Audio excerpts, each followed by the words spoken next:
Hi everyone! In this quick tutorial, I will show you how to use the picture-in-picture button to watch videos in a small floating window while multitasking using the JW Library app. Just open the app and click on a video.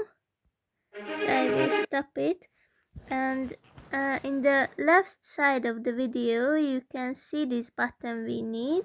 Tap on it and now you can open any content, for example something to read, and you read the material.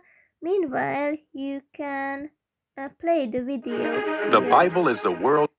Also you can exit the app and the video stays with you as well.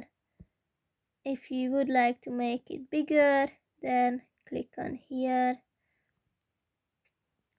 That's basically it. So this was the button I used here, the left side of the picture or this video. I hope it will be useful for you.